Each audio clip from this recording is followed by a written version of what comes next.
उपस्थित धर्म प्रेमी श्रोतागण, प्रतिदिन आप सभी शासनपति भगवान महावीर स्वामी की बाल लीलाओं को सुन रहे हैं।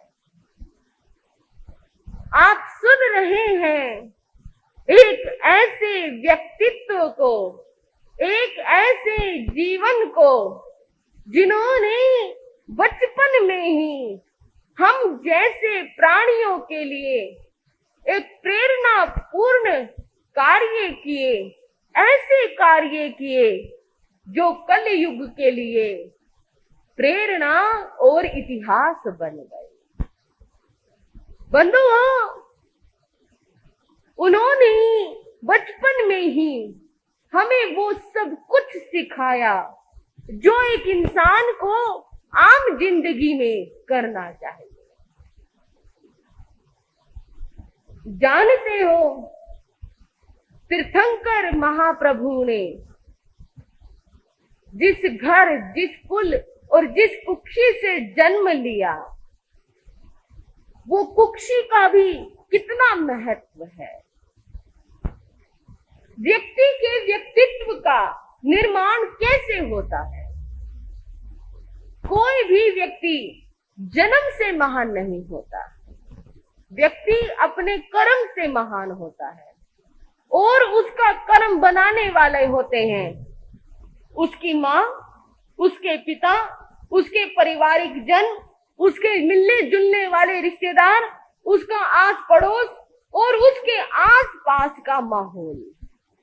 ये जैसा जैसा माहौल, जैसे जैसे रिश्तेदार, जैसे जैसे सगे संबंधी उससे मिलने शुरू हो जाते हैं, बंधुओं, वैसा ही व्यक्ति का व्यक्तित्व बनना शुरू हो जाता है। मनोवैज्ञानिकों के मुताबिक पूछा गया, जाना गया कि बच्चे के भविष्य का निर्माण कैसे होता है, तो मनोविज्ञान ने इस पर बहुत रिसर्च किए और रिसर्च करके उन्होंने जो फाइनल रिजल्ट दिया, उसमें सबसे पहला रिजल्ट ये था कि बच्चे के भविष्य का निर्माण करने वाले जो सबसे अहम तत्व है, सबसे अहम लोग हैं, वो है उसके माता और पिता। हाँ जी बंधुओं, ये सत्य है। बच्चे का निर्माण गर्भ में ही होना शुरू हो जाता है। गर्भ में सिर्फ उसका एक शरीर पूर्ण नहीं होता, गर्भ में उसका दिमाग भी बनना शुरू हो जाता है। वो सिर्फ अपनी माता के गर्भ में आहार ग्रहण नहीं करता, वो अपनी माता के गर्भ में वो सब बातें भी ग्रहण करता है जो माता सोचती है।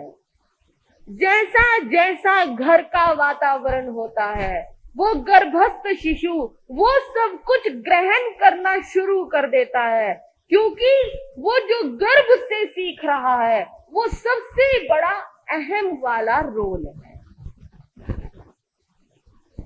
ये मनोवैज्ञानिकों ने कहा और इतिहास में ऐसा एक बार नहीं, अनेकों प्रसंग ऐसे घटित हुए। माता जो खाती है, जो देखती है, जो सोचती है, जो करती है, वो सब उसका गर्भस्थ शिशु ग्रहण करता है। आपको ज्यादा दूर क्यों लेकर चलो, आपके ही इतिहास का विश्व प्रसिद्ध एक दृष्टांत है और वो है अभिमन्यु का। बंधुओं, जब गुरु द्रोणाचार्य द्वारा चक्रव्यूह की रचना की जा रही थी, उस समय अर्जुन को श्री कृष्ण के साथ किसी और के पास युद्ध करने के लिए भेज दिया गया। वहां उस समय चक्रव्यूह की रचना हो रही है, इसका ज्ञान किसी को नहीं था। लेकिन जब बाद में इस बात का पता चला तो पांडव हैरान रह गए कि इस चक्रव्यूह को भेदना, इसमें जाना सिर्फ अर्जुन को आता है या वासुदेव श्री कृष्ण को आता है, वो तो यहाँ है ही नहीं, तो अब इस चक्रव्यूह का भेदन कौन करेगा? क्योंकि चारों पांडवों में से और किसी को नहीं आता था।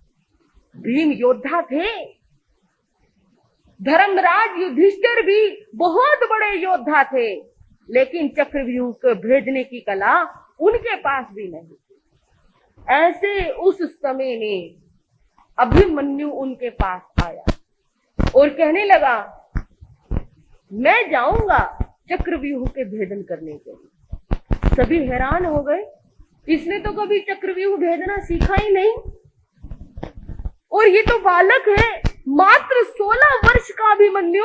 जब हम इतने बड़े बड़े लोग चक्रव्यूह में नहीं जा सकते, तो ये चक्रव्यूह में प्रवेश कैसे करेगा? उन्होंने कहा, क्या तुम्हें चक्रव्यूह में प्रवेश करना आता है? अभिमन्यु कहने लगा, हाँ, मुझे चक्रव्यूह में प्रवेश करना तो आता है, लेकिन बाहर निकलना नहीं आता। उस समय पूछा गया कि तुम्हें चक्रव्यूह में प्रवेश करना किसने सिखाया? क्या तुम्हारे पिता ने सिखाया? उसने कहा, यह तो मुझे गर्भ से ही आता है। मतलब एक दिन सुभद्रा पूछ रही थी अर्जुन से कि ये चक्रव्यूह की रचना कैसे होती है। उस समय अभिमन्यु उनके गर्भ में था, तो अर्जुन उनको चक्रव्यूह की रचना सुना रहे थे, उसमें प्रवेश करना बता रहे थे। ऐसे प्रवेश करते हैं, पहला द्वार आता है, इसको ऐसे लांग कर जाना होता है, फिर दूसरा द्वार आता है, वहां योद्धा खड़े होते हैं, उनसे टक्कर लेते हुए आगे बढ़ना होता है। करते करते उन्होंने 7 द्वार पार किए, चक्रव्यूह में पहुंच गए, प्रवेश कर गए। लेकिन जैसे ही उनको निकलने का मार्ग बताने लगे, बंधुओं, सुभद्रा को नींद आ गई। माता जागी तो बच्चा जागा, माता सो गई तो बच्चा भी सो गया। जैसी सुभद्रा को नींद आई, उधर जो गर्भस्थ शिशु था वो भी निद्राधीन हो गया। अर्जुन ने देखा, अरे ये क्या, सुभद्रा को नींद आ गई। वो उठकर चले गए। बस वहीं से अभिमन्यु को क्या था, चक्रव्यूह में प्रवेश करना तो आता था, जितना उसने अपने पिता से सुना था, लेकिन चक्रव्यूह से बाहर निकलना नहीं आता। उसने कहा, मुझे चक्रव्यूह में प्रवेश करना तो आता है, लेकिन बाहर निकलना नहीं आता। अच्छा, कोई बात नहीं, हम तुम्हारे साथ हैं, तुम बस चक्रव्यूह के अंदर चले जाओ, बाहर हम तुम्हें निकाल लाएंगे। बंधुओं, आगे की कहानी तो आप सभी जानते ही हैं कि किस तरह कौरवों ने छल के द्वारा सभी पांडवों को, सभी योद्धाओं को बाहर रोक लिया, और एक वो वीर योद्धा, वो अभिमन्यु, जिसकी उम्र मात्र 16 वर्ष की थी, वो शूरवीरों की तरह, योद्धा की तरह, वीरों की तरह वीरता पूर्वक लड़ता रहा, और अंतिम समय में भी उसने अपनी वीरता को नहीं छोड़ा, और वो वहां उस चक्रव्यूह में ही शहीद हो गए।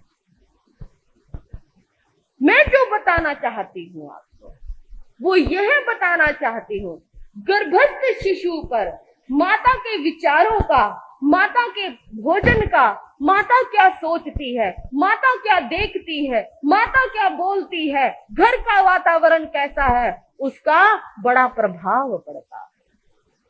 आप कहते हैं आजकल के बच्चे जिद्दी बहुत है, आजकल के बच्चे क्रोधी बहुत है, आजकल के बच्चे कहना नहीं मानते।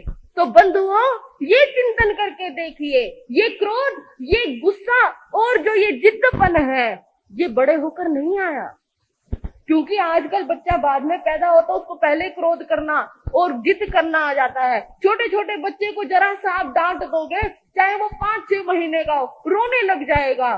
यानी वो भी अनुभव करता है, कोई मुझे डांट रहा है, कोई मुझे मना कर रहा है। उसके हाथ से खिलौना ले लोगे, वो रोने लग जाएगा। उसके हाथ से मोबाइल ले लोगे, वो जोर जोर से चिल्लाने लग जाएगा, खाना पीना छोड़ देगा। ये संस्कार कहाँ से आए?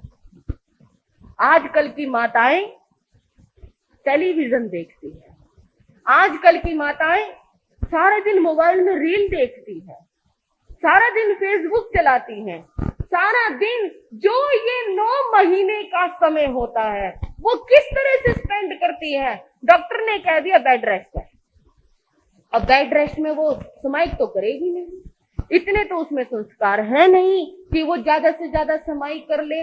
बेड रेस्ट में उसको घर का काम भी नहीं करना, कुछ भी नहीं करना, माना जाप भी नहीं करने का कष्ट करते। और उस बेड रेस्ट में क्या किया जाता है?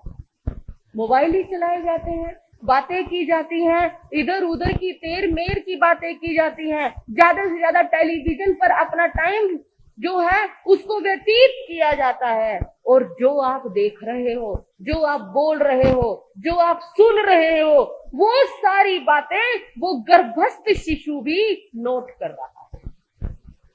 क्योंकि बंधुओं, जहां वो सब कुछ ग्रहण कर रहा है ना, वो उसकी जो दिमाग है, उसका जो मस्तिष्क है, वो सब कुछ भी ग्रहण कर रहा है जो आप उसको दे रहे हो। और वो गर्भ से ही तैयार होकर निकलता है। आपको सिखाने और पढ़ाने की जरूरत नहीं है। जो मोबाइल आपने चलाए थे ना, आजकल बच्चों को मोबाइल चलाने की सिखाने की जरूरत नहीं है।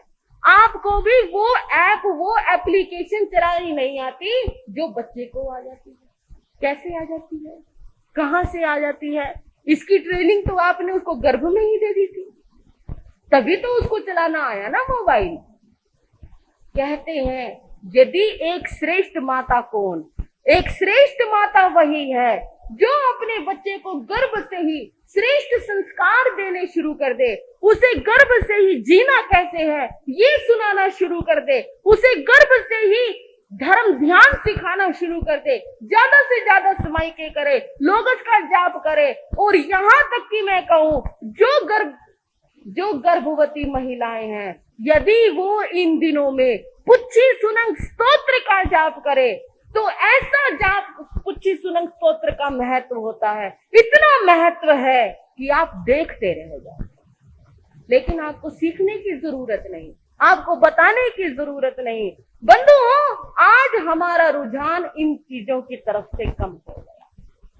इसलिए आप चाहे कि आपका बेटा राम हो, आपका बच्चा कृष्ण हो, आपका बच्चा महावीर हो, ये कैसे संभव हो सकता है? ये संभव नहीं हो सकता, क्योंकि आपने उनको राम, कृष्ण और महावीर के तो संस्कार दिए ही नहीं ना। यदि आपको राम चाहिए तो उससे पहले आपको कौशल्या बनना पड़ेगा। यदि आपको कृष्ण चाहिए तो आपको देवकी बनना पड़ेगा, आपको यशोदा बनना पड़ेगा। और यदि आपको आपका बेटा महावीर जैसा चाहिए तो आपको सबसे पहले त्रिशला महारानी भी बनना पड़ेगा, जिसने गर्भ में आते ही अपने बच्चे का इतना ध्यान रखा, चलना फिरना, उठना बैठना, सारे दिन धर्म ध्यान करना, जिसने अपना जीवन ही बदल कर रख दिया। ये संस्कार है। बठिंडा में एक परिवार गुरनी जी महाराज के पास आता था।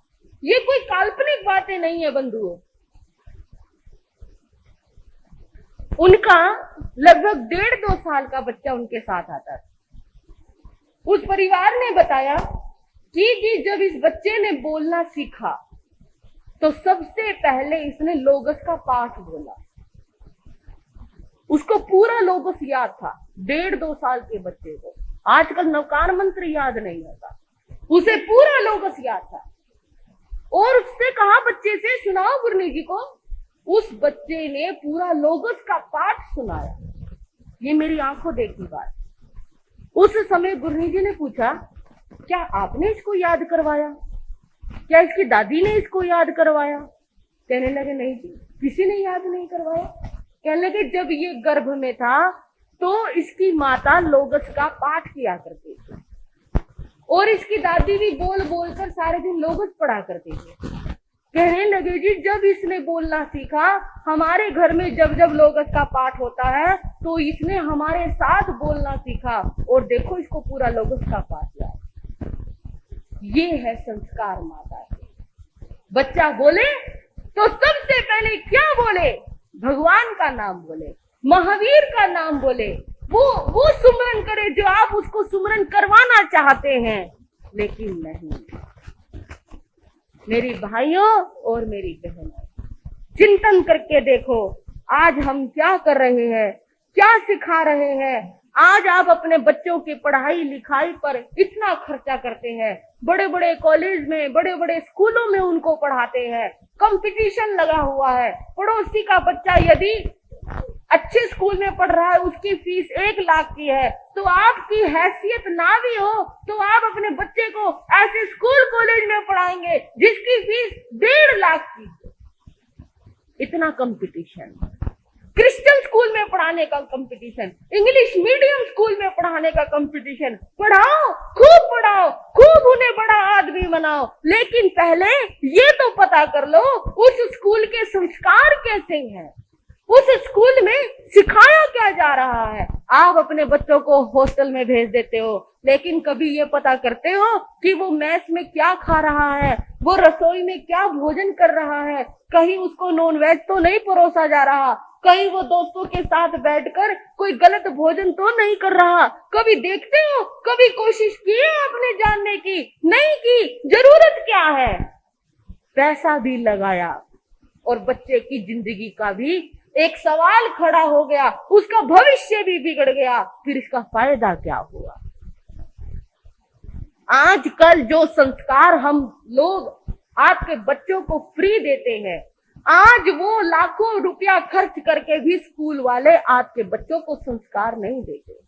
वो स्कूल वाले आपके बच्चों को सिर्फ डिग्रियां तो दे देंगे, अच्छी नौकरियां दे देंगे, लेकिन संस्कार कहां से लाओगे?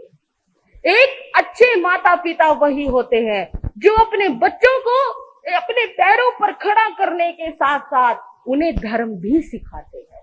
एक अच्छे माता पिता वही होते हैं बंधुओं जो अपने बच्चों को वसीयत के साथ साथ धर्म की वसीयत भी देकर जाते हैं। एक अच्छे माता पिता वही है।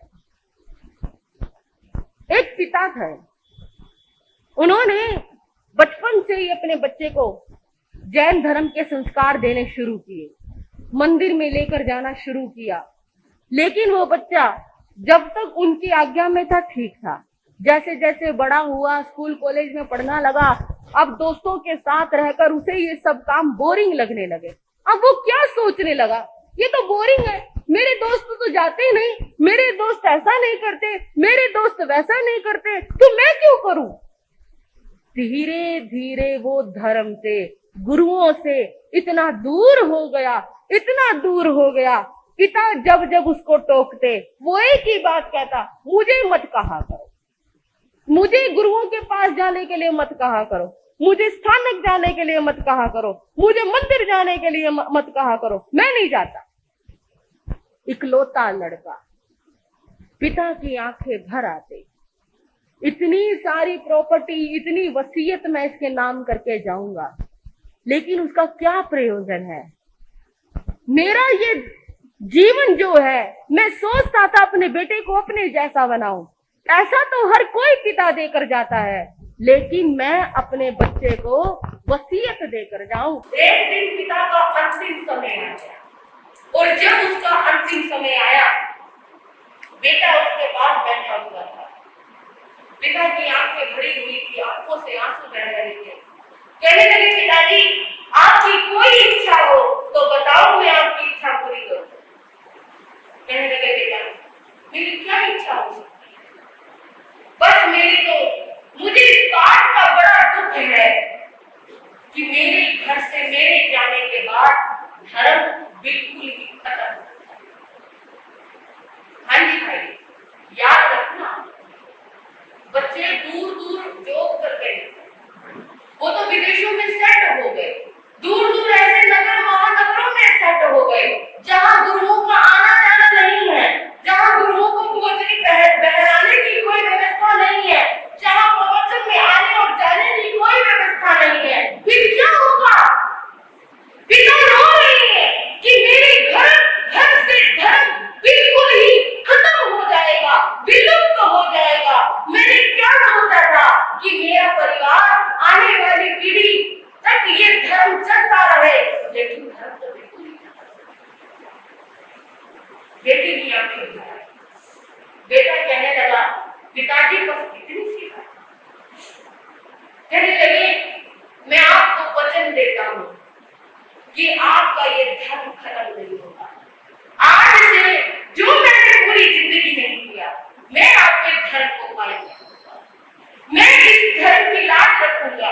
आज के बाद ये धर्म इस घर में ऐसे ही चलता रहेगा जैसे आपने इस धर्म को चलाया।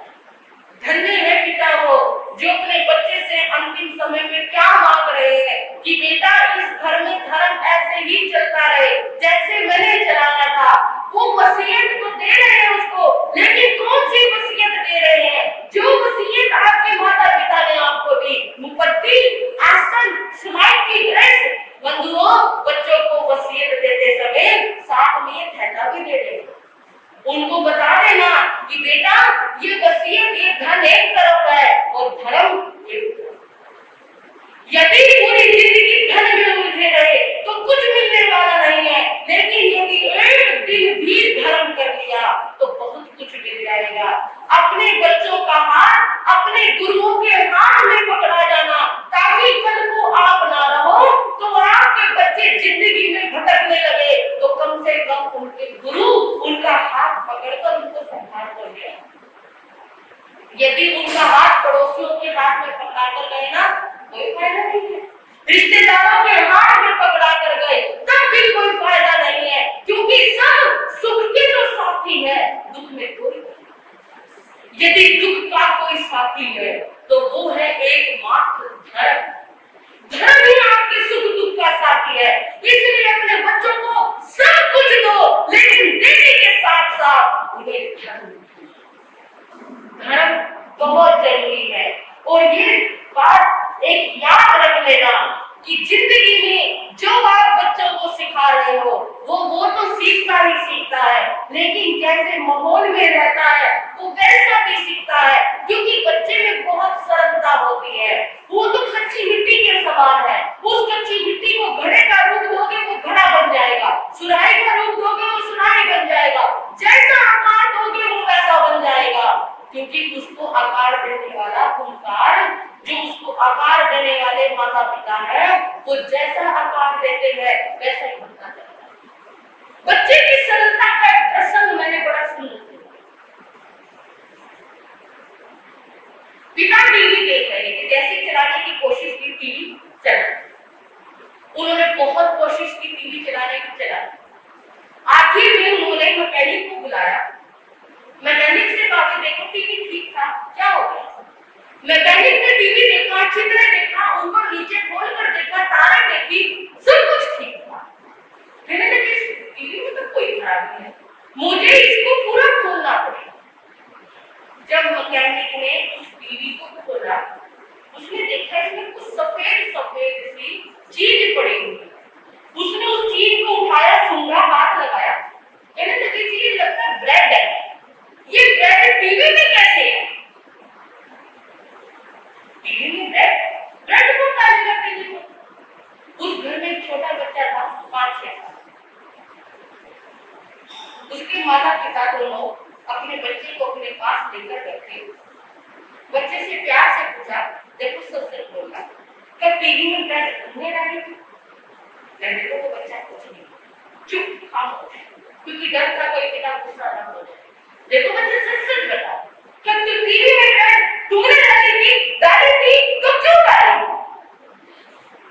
वो बच्चा फिर माता ने पूछा, देखो हम तुम्हें कुछ नहीं कहेंगे, बस सच बता, क्योंकि वो तो कोई डालेगा नहीं, ये बच्चों के ही काम होते हैं, हम बड़े बड़े ही काम करेंगे। वो बच्चा कहने लगा, रोता हुआ, हाँ टीवी में ब्रेड नहीं, क्यों डाली थी? उस बच्चे की सरलता बता रही हूँ।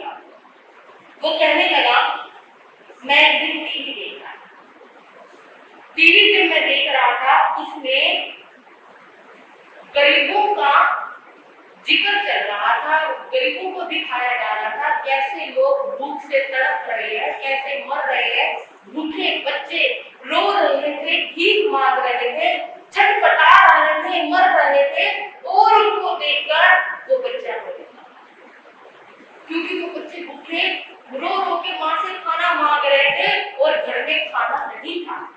वो बच्चा रोने लगा, और जब वो बच्चा रोने लगा उससे उसकी भूख देखी नहीं गई। उसने कहा चलो मैं इनको खाना खिला देता हूँ। वो रसोई में गया, रसोई में ब्रेड का पैकेट रखा हुआ था, उसने वो पैकेट उठाया, टीवी के पास ले आया और टीवी के पास लाके एक एक ब्रेड उठा के उसका चूरा करता गया और टीवी के अंदर डालता गया। उसने कहा मैंने उन लोगों को भोजन खिलाने के लिए उसमें ब्रेड डाली थी।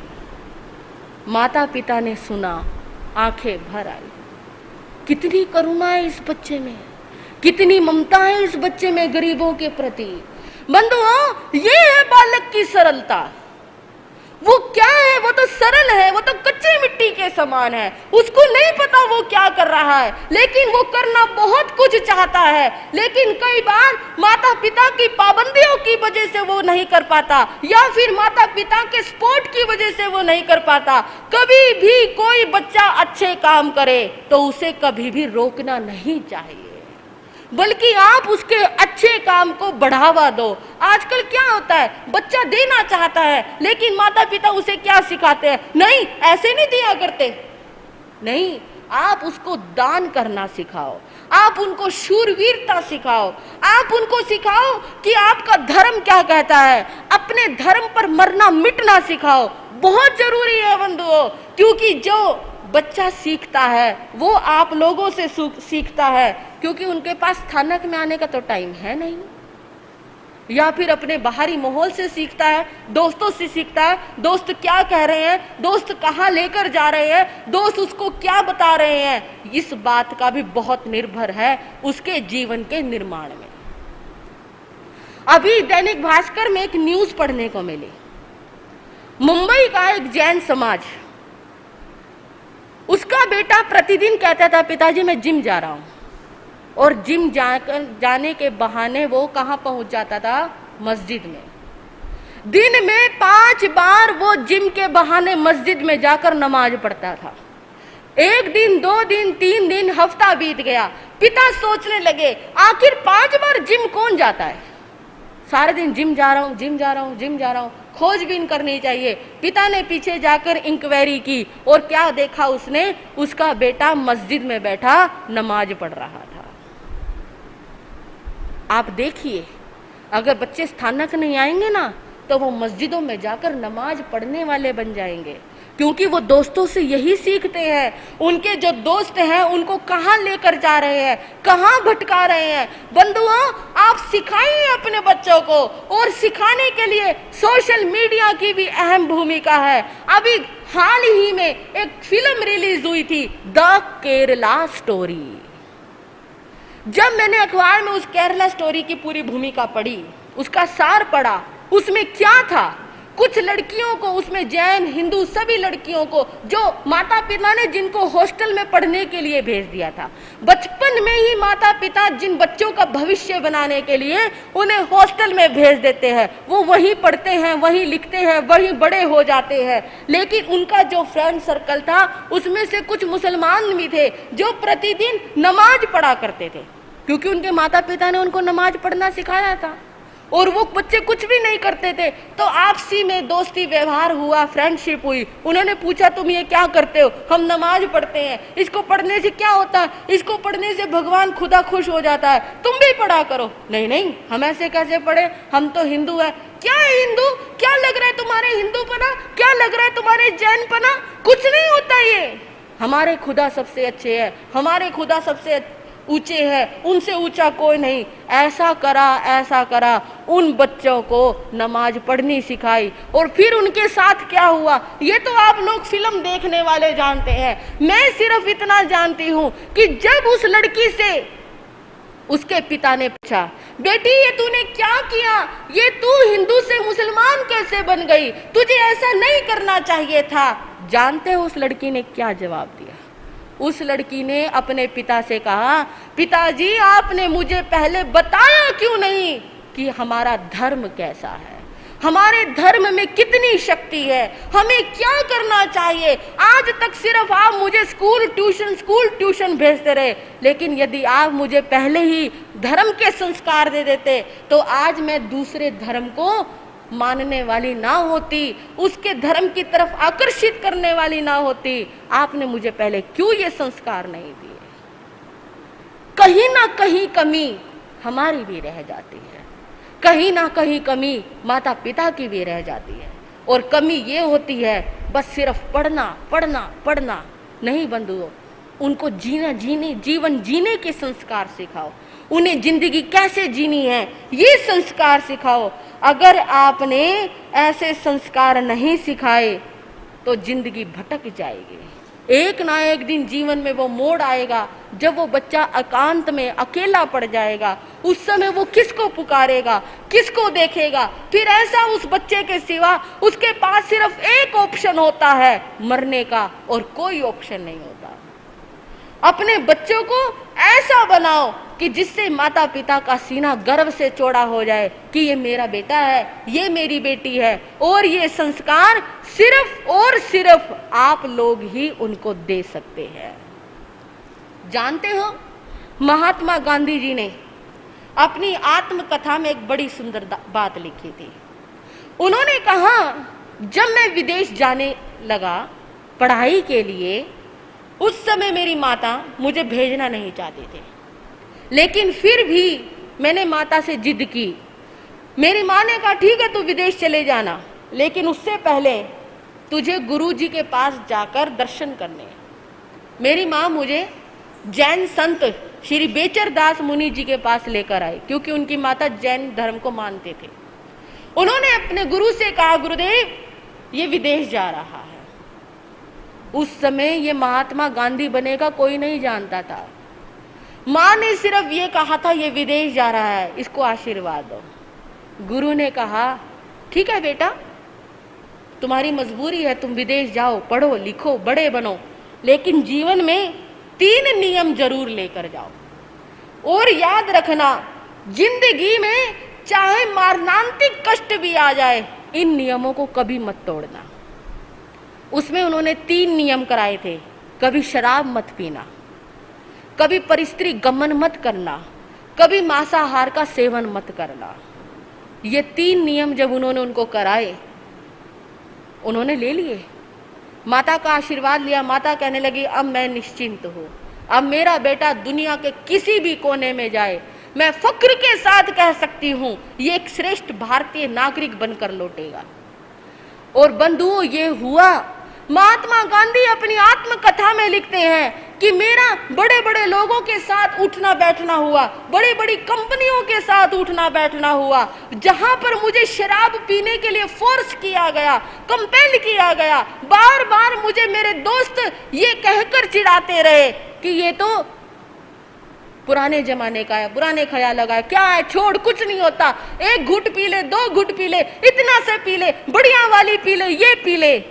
लेकिन एक दिन मेरा पापी मन, मैंने शराब का गिलास उठा भी लिया, लेकिन जैसे ही शराब का गिलास उठाकर मैं मुंह पर लगाने लगा, तभी मुझे संत की बात याद आ गई, बेटा मर जाना लेकिन इन नियमों को मत तोड़ देना। बंधुओं, जिसे हम कहते हैं कि नहीं ये तो पुराने ख्यालों की बात हो गई, आजकल आधुनिक जीवन है, एडवांस जमाना है। एडवांस जमाना हर व्यक्ति को एडवांस बनाकर रख रहा है, उसके इस लोक का भी पतन कर रहा है, परलोक का भी पतन कर रहा है। महात्मा गांधी ने वो गिलास उसी समय वहीं रखा, कहने लगा, भाई कुछ भी कहो, मुझे चाहे तुम मीटिंग में मत बुलाया करो, पार्टियों में मत बुलाया करो, मैं ये गंदा काम नहीं करूं। और उन्होंने लिखा बाद में, यदि आज मैं महात्मा हूं तो उस मुनि के उन 3 नियमों के कारण हूं। क्योंकि यदि मैं शराब पीता, मांसाहार का सेवन करता, परिस्त्री गमन में रच पच जाता, तो आज मैं क्रांतिकारी, भारत को आजाद करवाने वाला एक महात्मा गांधी नहीं बन पाता। मैं भी और लोगों की तरह इन व्यसनों में पड़कर अपने जीवन का पतन कर लेता। ये जिंदगी की हकीकत है, ये हकीकत है बंधुओं। समझो इस हकीकत को, जानो इस हकीकत को, और इस हकीकत को जो समझ लेता है, जो जान लेता है, वो उतनी ही जल्दी अपने घर और परिवार को बचा लेता है। श्री कृष्ण महाराज अर्जुन के साथ वन विहार कर रहे थे। अर्जुन घूमते घूमते कहीं दूर निकल गए। उन्होंने वहां क्या देखा? एक गाय अपने बछड़े को प्यार कर रही है, जीभ से चाट रही है, और चाटते चाटते चाटते चाटते उसने अपने बछड़े के, अपने बच्चे की खाल ही उतार दी। उसके शरीर से खून निकलने लगा, लेकिन माता ने उसको चाटना नहीं छोड़ा, प्यार करना नहीं छोड़ा। अर्जुन को बड़ी हैरानी, ये क्या, ये मैं क्या देख रहा हूं? भला कोई इतना भी प्यार करता है क्या अपने बच्चे से कि उसके शरीर का ही देखो कैसे नाश कर दिया, उसका शरीर की खाल उतार दी, खून बहने लगा और माता अभी भी लगी हुई है। समझ नहीं आई। वासुदेव श्री कृष्ण को बुलाया और कहने लगे, वासुदेव देख रहे हो? हाँ देख रहा। ये क्या हो रहा है, क्यों हो रहा है? क्या एक माँ ऐसे कर सकती है अपने बच्चे के साथ? वासुदेव मुस्कुराए और कहने लगे, करेंगी ना, सारी माताएं ऐसा ही करती हैं। कहते नहीं, ऐसा कौन माँ करेंगी? अर्जुन, आने वाले कलयुग में, आने वाले पंचमारे में माता पिता अपने बच्चों के साथ ऐसा ही करेंगे। मैं नहीं कह रही, श्री कृष्ण जी ने कहा था उठाकर देख लेना। ऐसा ही करेंगे मतलब वो अपने बच्चों का पोषण नहीं, शोषण करेंगे। अपने बच्चों से इतना ज्यादा प्यार करेंगे कि उनकी जिंदगी बिगड़ जाएगी, उनका भविष्य खतरे में पड़ जाएगा। इतना प्यार करेंगे कि वो बच्चे अपनी जिंदगी में कुछ करने लायक नहीं बनेंगे। हाँ जी, समझ आ रही है आपको बात? बच्चा रोए तो मोबाइल पकड़ा दो। हम तो देखते हैं, बच्चा रोए तो मोबाइल पकड़ा दो, खाना ना खाए तो मोबाइल पकड़ा दो। अगर आपको घर का काम करना है, बच्चा शरारत कर रहा है तो मोबाइल पकड़ा दो। तो क्या कर रहे हो आप उनका? आप खुद ही बताइए, क्या कर रहे हो आप? शोषण ही तो कर रहे हो। उस मोबाइल की लेजर लाइट से बच्चों की आंखें खराब हो गई। छोटे छोटे बच्चों के 5-5, 4-4 नंबर के चश्मे चढ़ गए।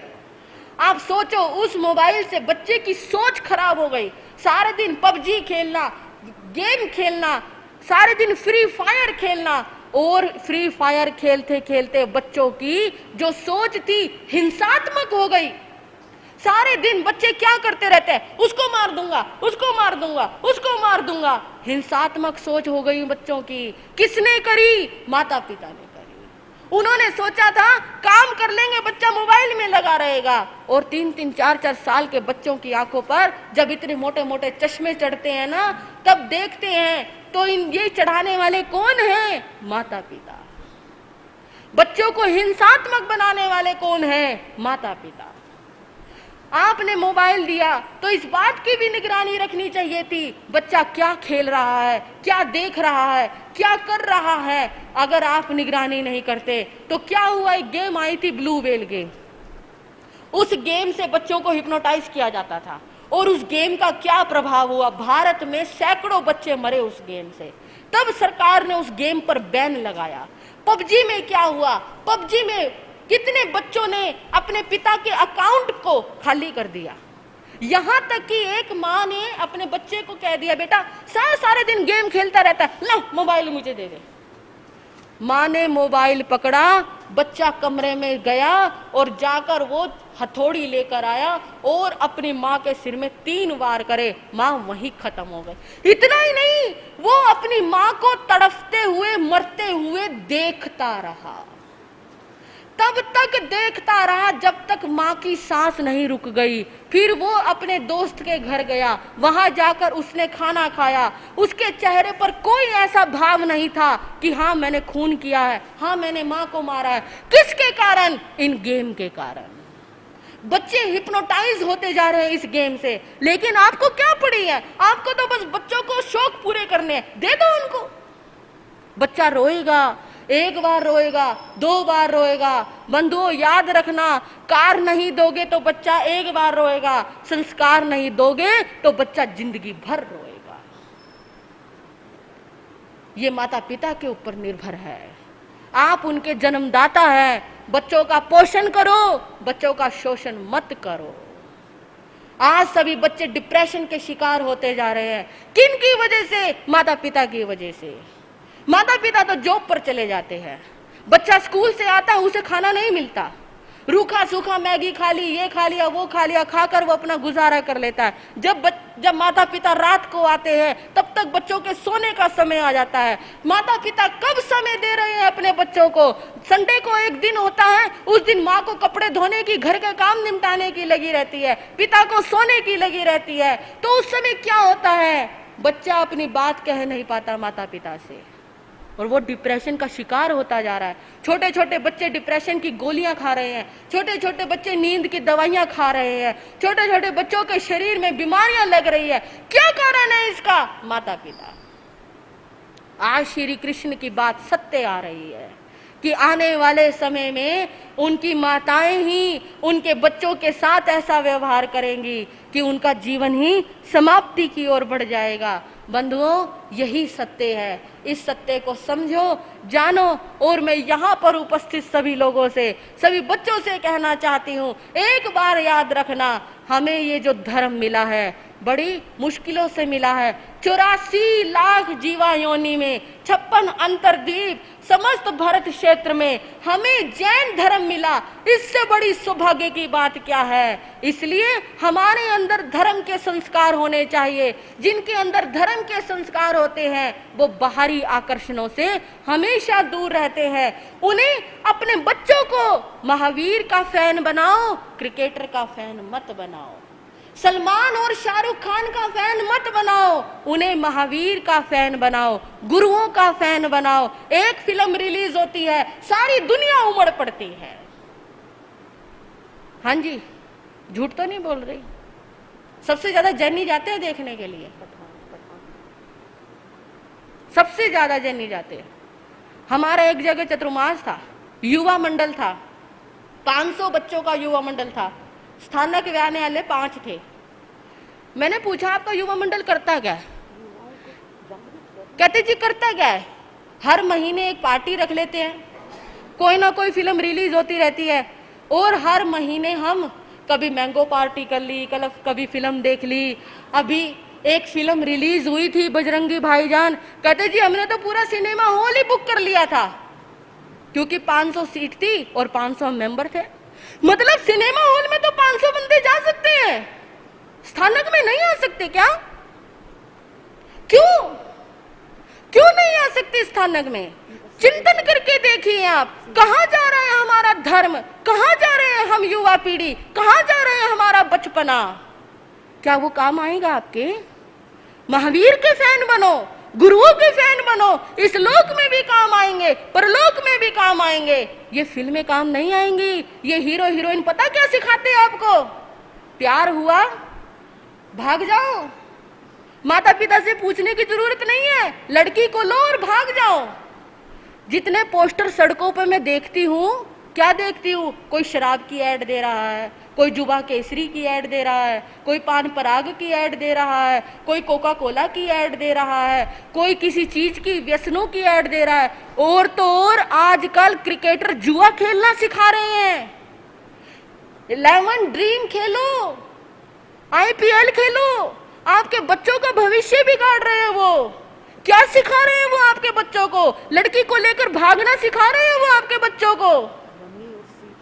चिंतन करके देखो, किसके फैन बना रहे हैं, किसके फैन बन रहे हैं हम? अरे वो हमारे क्या काम आएंगे? हमारा धर्म, हमारे को इतने अच्छे गुरु मिले, इतने अच्छे भगवान मिले, इतना सब कुछ मिला और हम कहां भटक रहे हैं? बंधुओं, याद रखना मेरी ये बात, आपको सब कुछ दुनिया में मिल सकता है। यदि कुछ नहीं मिल सकता, अनंत जन्मों तक भी नहीं मिल सकता, तो वो धर्म है, वो महावीर है। अगले जन्मों में तरसते रह जाओगे महावीर को पाने के लिए, पा नहीं पाओगे।